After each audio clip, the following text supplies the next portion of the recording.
Yo, yo, yo, yo, yo. You already know what it is. It's your boy Cage in the basement. Let's go. We live. We lit. And I'm back. DNA versus King Los. What happened? Hey, yo, I'm going to just say this off the rip. Shout out to both brothers. They gave us a dope battle for Smack Volume 8. Fire battle for the night. Salute to both of them. All right, now let's get into a little quick history lesson. Everything don't got a backstory, but apparently this battle does. Now look, brief history on this battle. King Los first entered battle rap when he battled Head Ice because of the Daylight battle got canceled on RBE. Now I'm not sure if DNA had any harsh words to say about that battle, but as a whole, battle rap thought he did pretty well. Now fast forward to the COVID era. DNA does an ad for Joe Biden, and he got a lot of flack for that. Now, I'm not sure if King Los had anything to say about that on Twitter or whatnot, but DNA did get a lot of flack for that from the battle rap community. Now, fast forward again. King Los is set to battle Daylight on RBE finally. Now, the battle goes down, and King Los didn't necessarily get the reception that he wanted to get from the battle rap community, so he goes on to start lashing out at people in battle rap. Somewhere along the lines, DNA and King Los starts going back and forth on Twitter. DNA ends up calling King Los out in a battle on Smack. Now, King Los doesn't accept the challenge at first. Moving along down the timeline, other things were said on Twitter. Things start getting spicy in the Twitter spaces. Then finally the battle gets booked. Smack Volume 8. Now we here. Now with that little brief history lesson, we get to the face-off. And I'm going to say it again. Promo niggas, I'm not going to go on a long rant. I just want to point out all the time how important face-offs is in promo. And setting up battles and making certain things grudge matches. The face-off was lit. DNA came out very angry. He was very, very, very disappointed in whatever King Los had to say about him. King Los was really, for the most part, calm, cool, and collective. He seemed like he was caught off guard from the energy. The face-off definitely sold the battle, man. When they sat down, I thought it was going to be one of them, the normal face-offs we get. I'm just here to not get fined or whatever. But there was a dope face-off. I'm glad they gave us a lot of the backstory behind this, where the animosity is coming from, because I didn't really think it was no animosity until you could tell DNA's energy was like, nah, I don't fuck with this dude. I don't really rock with son. So the face-off sold the battle 100% for me. It even made King Los way more interested in the battle because obviously he turned the battle down before, you know what I mean? So once the face-off was over, it looked like he looked a little bit like, all right, we had to get this off. This was one of them things. DNA was out for blood. And the face-off most likely made both of them turn it up a notch when they actually battled. So salute the face-offs, man. I say it all the time. Face-offs is necessary. Now let's get into the battle. DNA, I think he lost the coin toss and he had to go first. Now DNA came out bombing.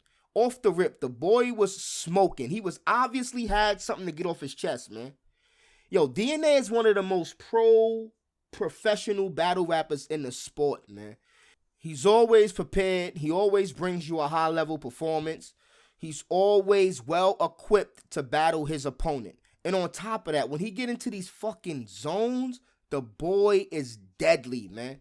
Deadly. He's definitely a legend. When DNA get like this, when he's motivated to battle, he's very, very dangerous, man.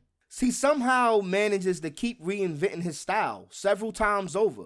And every time he comes back, it's dope. It's not like he's turning into something else or, doing different things. He's kind of the same style of rapper, but he's improving on his style and becoming way more mature, and it's really coming off well. Even when you go back to the Mickey Fax battle, that DNA was really in a whole nother zone. I really liked that DNA, and it was real similar to this one. I wouldn't say he reached that level particularly, but it was very, very similar. The aggression, the energy, just the passion for the battle as a whole was dope. He came out, his approach was pretty dope.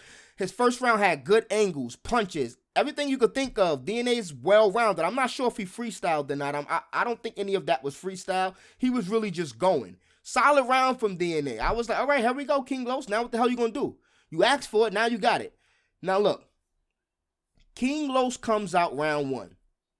Now, I think his round one was real great. He had an excellent theme. There was a whole theme to his round one.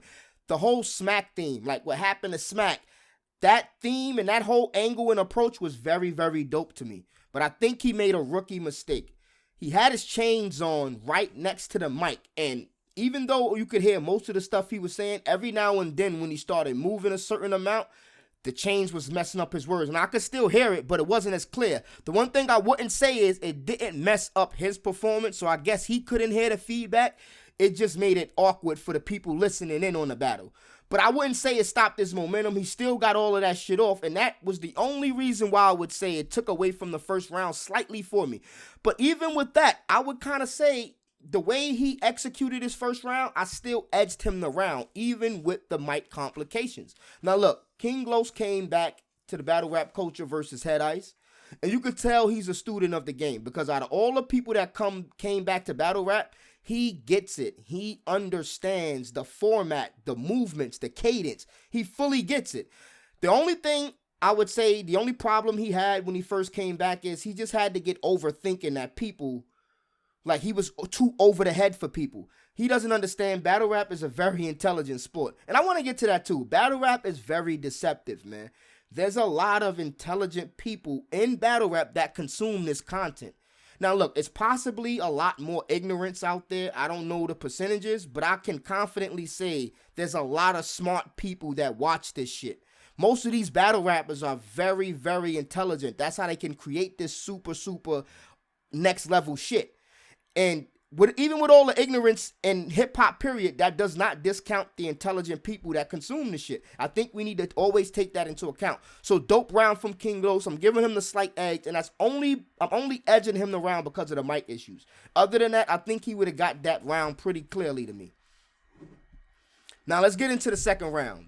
DNA came out his second round. Now I wasn't mad at this round at all.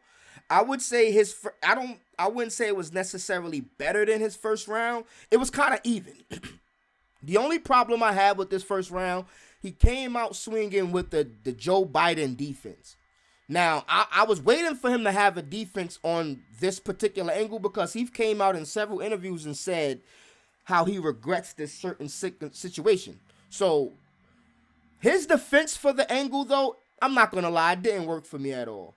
Now, I'm not going to get into exactly what he said. I think you should really watch the battle and hear from him how he decided to defend himself. But I would say this. I totally understand what he was saying. I totally get it. It actually makes sense. I still don't like it, though, because with that being said, it's making a lot of assumptions. And I would say this. At the very least, by 2020, we should all know better. You know what I mean? And I'm pretty sure he knows that. That's why he expressed his regret for whatever he did.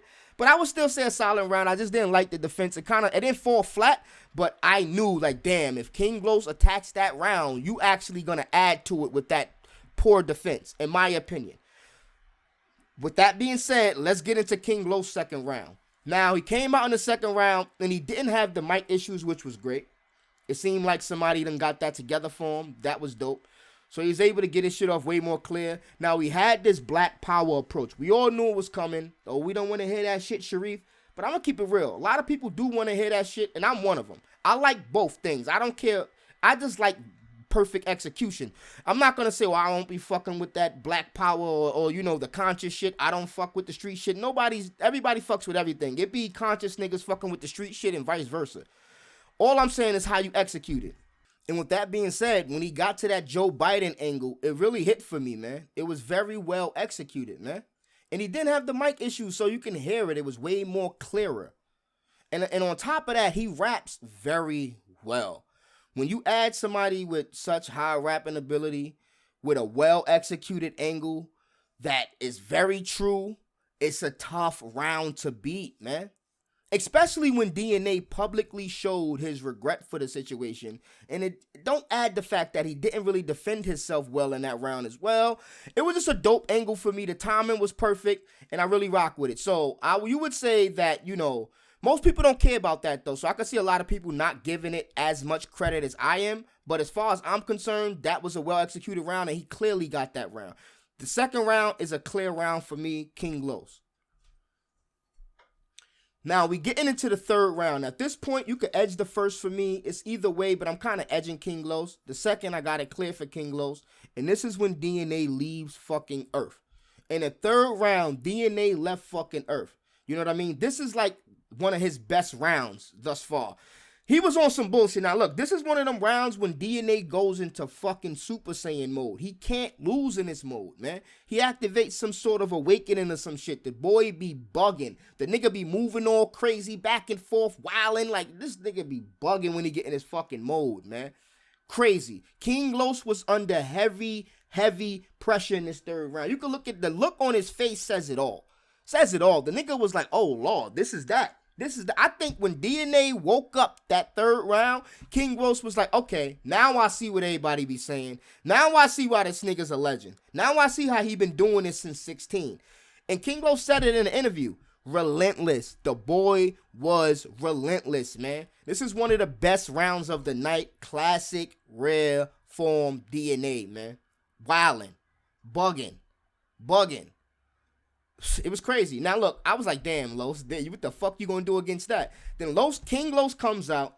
Now in the third round, he was keeping up with DNA a little bit, but DNA was clearly still stole the show the third round. Clearly stole the show, and King Los did not have enough. I was surprised that he was able to maintain, such still a decent level of intensity going into that third round. I'm not going to say his third round got too much whacker than his first and second round. It was pretty much even, but DNA just excelled to such a high level in that third that I don't think there was no way he was going to beat that.